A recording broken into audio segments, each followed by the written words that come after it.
You don't simply accept a rent increase.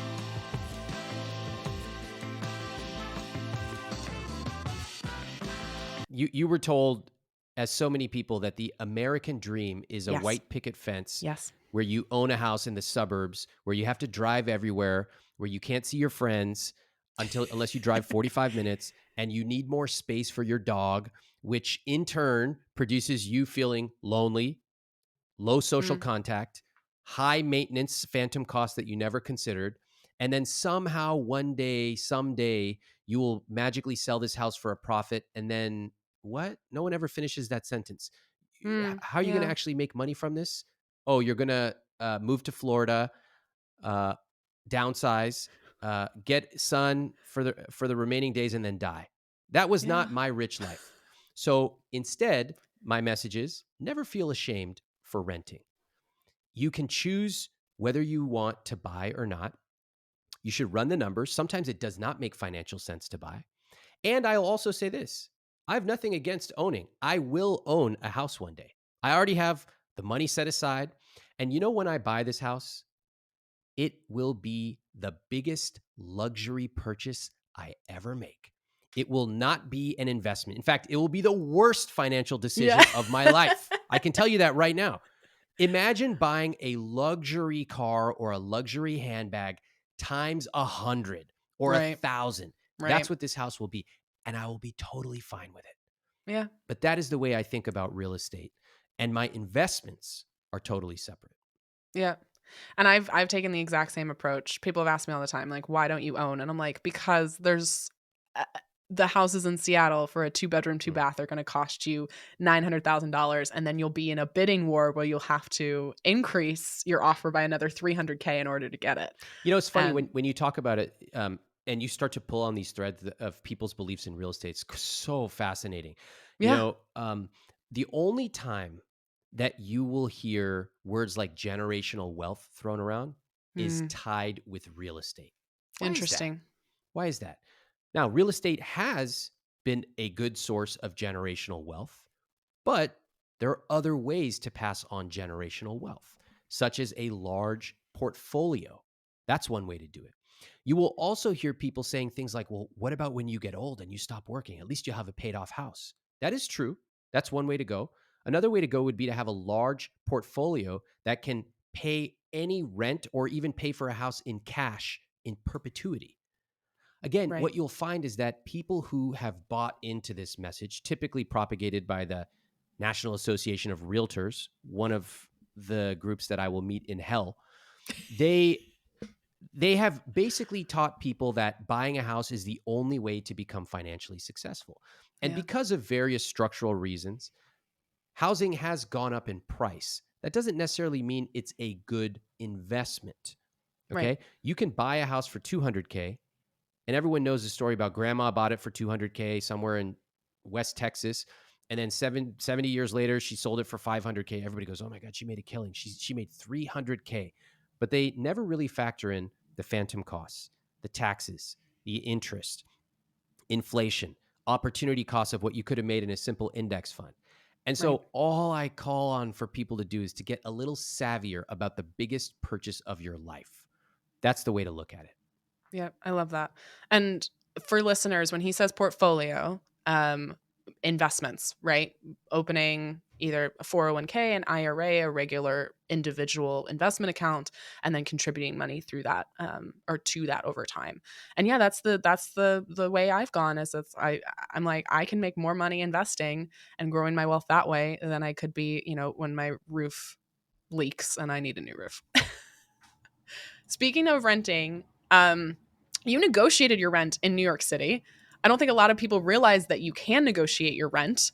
Can you take us through how you approach that negotiation I as loved it. like a master negotiator? I love negotiating. So, I teach people how to negotiate their salaries and how to negotiate Yep. fees from their credit cards and bank accounts. So, rent is just a natural one because for most people, rent is their largest single expense. It's a high leverage point. And this is just a typical way that Americans believe that they simply have to accept what's handed to them, right? Oh, my bank leveraged a $37 late fee on them. Well, your bank works for you. Why don't you call them up and ask for them to negotiate that? And they will. Chapter 1 of my book.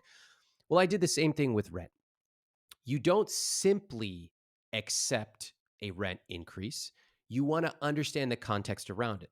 So my building was quite aggressive. They would always try to raise rent. Of course they would.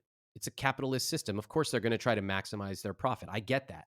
No hard feelings, but you need to know that I'm going to maximize my opportunity as well. So I would always have my eye on articles on New York City rent, and I would just file them away. I would tag them. And then when time came for my lease, we'd have a meeting. And they would say something like, "We want to raise your rent X dollars."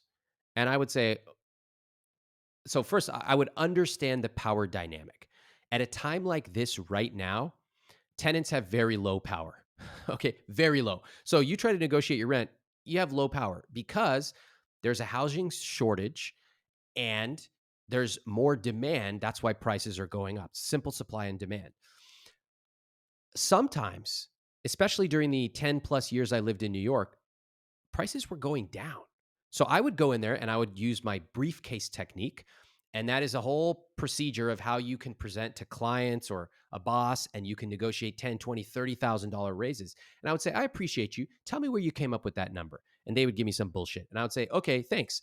Now let me show you my research." And I would show them that the comps in the neighborhood were down, 6% sometimes or flat. And I would say, "So that rent increase isn't going to work for me. In fact, I would like to discuss a decrease." Now, landlords will almost never decrease your rent. They play lots of games. If they decrease it, it has to show. So what they would do instead, they would say, "We'll give you a couple of months free." I said, "Great. I will take it." And of course, I took that money and I flowed it through my Chapter 5 automation system. Some of it got invested, some of it got saved, and some of it got spent on guilt-free spending. Over 10 years, this is going to shock people. Over 10 years, I essentially paid the same amount in rent at the beginning and at the end. Let me say that That's again. incredible.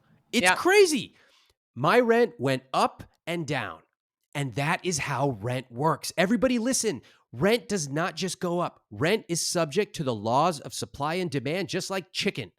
Yep. So if chicken prices go up and down and gas prices go up and down, so does housing. The key is you have to ask.